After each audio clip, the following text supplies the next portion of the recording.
Conosco é César Benjamin, editor e um militante social que desde os anos 70, ou 60 talvez, aqui eu denunciando a sua idade, está na luta. Só que César começou essa luta ainda pequeno, ainda um menor de idade. E é com essa autoridade que nós vamos conversar com ele. César Benjamin, bom dia. Bom dia, Paulo. Prazer. César Benjamin, o prazer é todo nosso. Eu ontem estive lá na passeata da Rio Branco. É impressionante a vitalidade dos jovens. E lembrei justamente dos jovens que, ao final dos anos 60, buscavam empenhar a sua energia na luta contra uma ditadura sanguinária. Você fez parte dessa geração. Como é que você vê esse retorno da juventude às ruas? Olha, Paulo, eu vejo com muita alegria, porque eu acho que estamos todos muito, digamos assim... Alô? Oi, estou te ouvindo. Está dando uma microfonia aqui, mas eu te escuto bem. Tá bom. É que estamos todos saturados de uma política que virou um exercício cotidiano de hipocrisia, né? No nosso rosto, na nossa cara.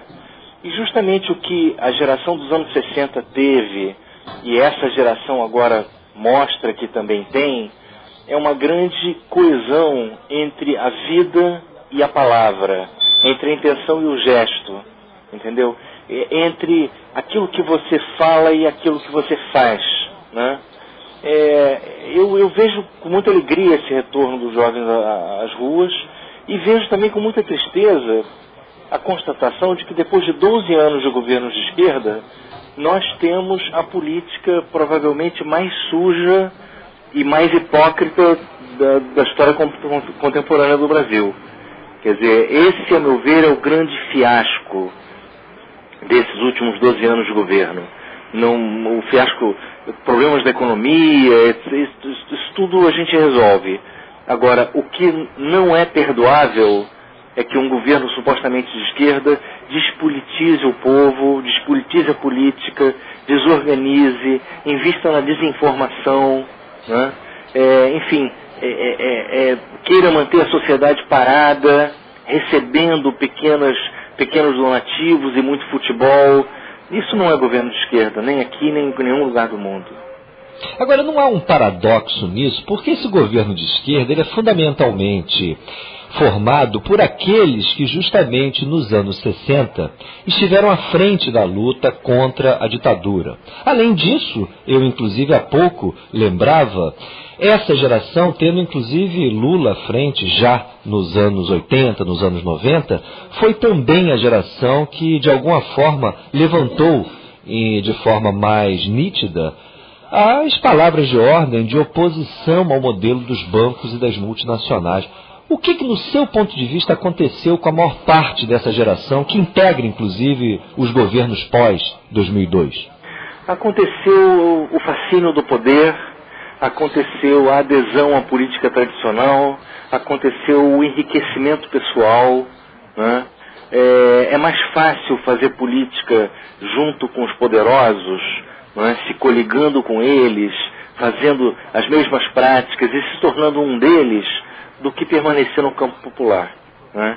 Isso é um processo que já vem longo, já vem de muitos anos, né? Essa burocratização da política e esse processo de corrupção, o nome é esse, né? Hoje, eu fui dirigente do PT e me desliguei do partido em 95. Eu olho em volta e vejo que, da minha época, a única pessoa que manteve o mesmo padrão de vida sou eu. Todos os outros estão milionários. Eu não sei como eles ficaram milionários, né? Hoje é comum um dirigente do PT ser consultor de grandes empresas, né? E que consultorias são essas? Que capacidade técnica é essa que tem os dirigentes do PT, né? Para ser contratados por grandes multinacionais, grandes bancos, grandes empreiteiras? Na verdade, o que eles vendem é acesso ao aparelho de Estado, acesso a decisões do governo. É isso que eles têm para vender, né? Isso se tornou uma regra dentro do PT. E se os de cima se comportam assim, os do meio, os de baixo, olham e dizem, olha, o que eu estou fazendo aqui? Por que eu também não participo disso, né? Então, a esquerda brasileira viveu nos últimos anos um processo inédito, que foi um processo de dissolução de dentro para fora. Quer dizer, nós que enfrentamos a ditadura, nós vivemos situações extremamente difíceis, mas de fora para dentro. Né? A direita nos atacando, nos prendendo, nos matando.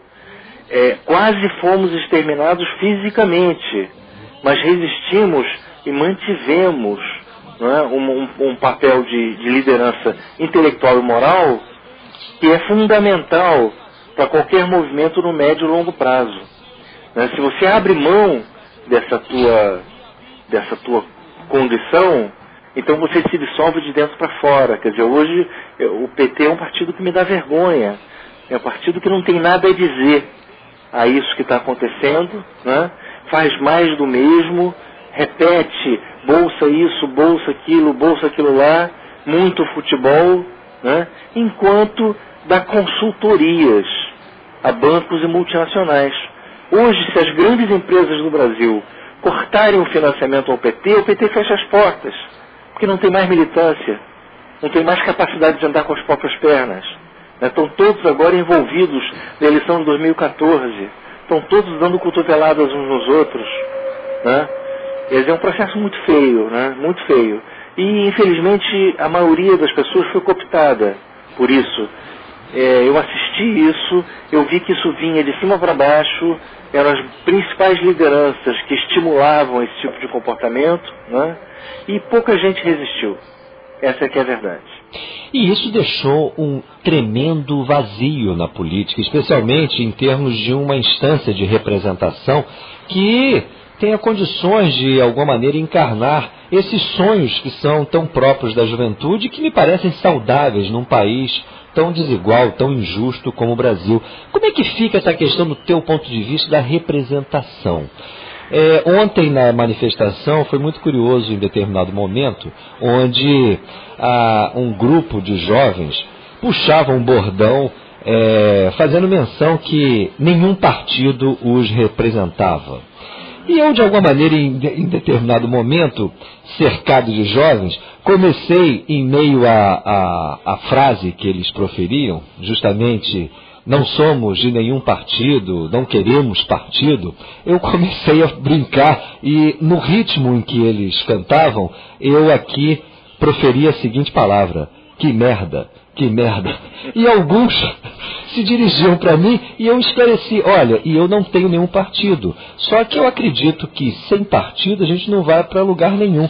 Você sabe que houve uma espécie de rodinha, os jovens acharam curiosa a minha posição e acabamos batendo um papo longo no meio da manifestação, onde muitos afirmavam que o que eles estavam querendo deixar claro é que ali, naquela passeata, não tinha nenhum partido sendo dirigente de nada. Mas eles compreendiam que na grande política haveria necessidade de um partido. Você acha que desse movimento pode surgir alguma coisa nova? Porque, afinal de contas, a mediação entre as ruas e as instituições no nosso mundo se dá através dos partidos. Você acha que isso, como é que isso pode ser resolvido? Porque, ao mesmo tempo, existe uma descrença, inclusive por essa trajetória que você, inclusive, exemplificou aí do PT, existe uma desilusão total com os partidos políticos.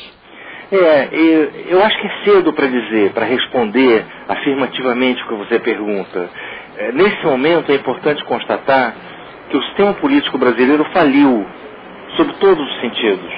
Nenhuma das grandes questões nacionais, nenhuma das grandes questões que vão definir o que o Brasil será daqui a 20 ou 30 anos, passa por esse sistema político. Né? Estão todos discutindo a eleição de 2014, estão todos pleiteando cargos dos ministérios, estão todos querendo direção de estatais. É esse o nível da nossa chamada classe política. Né? Eles governam a si mesmos. A Presidente da República, quando tem um grupo político descontente que ela quer atrair para a base, ela cria um ministério novo. É uma coisa incrível. Incrível. Criar um ministério significa criar milhares de cargos. Né? Quer dizer, criar uma instituição do Estado. Por quê? Porque eu precisava agradar o senador fulano, que eu quero que ele esteja na minha base. Então, o aparelho de Estado é usado pelos políticos como coisa sua, né? E com isso a gente cada vez menos tem Estado. O Estado brasileiro hoje só funciona, só consegue fazer dois tipos de coisas: as coisas que geram marketing e as coisas que permitem corrupção. Não tem nenhuma iniciativa estratégica que esse Estado tenha condição de tomar. Não tem nenhum projeto com o mínimo de complexidade que esse Estado tenha condições de conduzir. Não tem nada de médio e longo prazo que esse Estado se dispõe a fazer. Quer dizer, é tudo voltado para a próxima eleição. É tudo voltado para manter o poder. E isso se tornou tão explícito, tão pornográfico, que as pessoas cansaram. E o sistema político brasileiro faliu. Não tem nada a ver o Brasil real com o Brasil dos políticos. Eu acho bom que ao chegarmos no fundo do poço, a sociedade comece a reagir. Agora, vamos ter que ver ainda os desdobramentos para ver para onde isso vai. Ô César, eu já tenho uma pergunta aqui para você, do ouvinte Maurício, lá de São João do Meriti.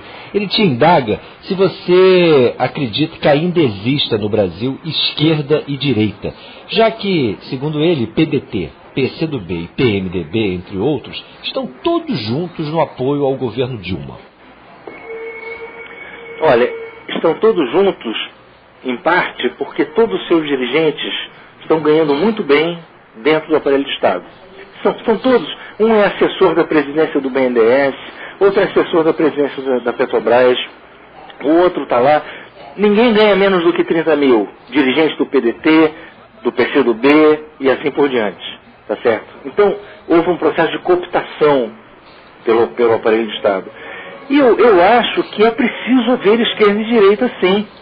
Porque é uma divisão histórica que tem vigência. Se nós imaginarmos que a esquerda é aquela que luta por graus crescentes de igualdade social, de justiça social, né? Enquanto a direita tem lá suas bandeiras também, do liberalismo, do indivíduo, essa questão continua a existir no mundo contemporâneo. Então, se a política brasileira perdeu sua sintaxe, se tudo se misturou, eu acho que é importante a gente reconstruir a política, inclusive reconhecendo que na sociedade essas duas grandes posições, esquerda e direita, têm a sua base social, têm a sua legitimidade e devem se expressar, e devem travar a luta política na democracia em busca da hegemonia. Agora, muitos afirmam que o que caracteriza essas manifestações é a falta de organização. Me parece que isso é uma imprecisão. Na verdade, existem muitas formas de organização que acabam se reunindo nessas grandes manifestações que agregam, sobretudo, jovens, muito jovens. E algumas dessas organizações têm uma visão de luta extra-institucional muito clara. Eu ontem, por exemplo, e me parece que são esses segmentos, inclusive, que promovem enfrentamentos com a polícia de maneira muito clara, como forma, inclusive, de deixar de forma explícita o caráter de classe da repressão policial, ou pelo menos pretendem isso. Eu ontem eu fiquei muito impressionado que eu peguei um panfleto de um desses grupos, MEPR, me parece que é Movimento Estudantil Popular Revolucionário. E eles claramente defendem a rebelião contra o aumento das passagens e batem muito na tecla que o caminho legalista, parlamentar, pacifista é um caminho falido. Eles dizem, foi nas ruas que o povo e a juventude conquistaram todos os seus direitos e será nas ruas que irão defendê-los. Rebelar-se é justo, claramente apostando em um enfrentamento. Como é que você vê esse tipo de concepção dentro do movimento da juventude? Olha, num movimento que ganha a dimensão que esse movimento ganhou, inclusive com a rapidez com que ele emergiu, é natural que apareçam as mais diferentes correntes de opinião e mais diferentes práticas. Então, não devemos nos assustar com isso, né? Inclusive, é preciso tomar cuidado, porque muitas vezes a própria direita usa, né, algumas práticas, assim, inclusive através de infiltração, né, para desmoralizar o movimento. Nós já vimos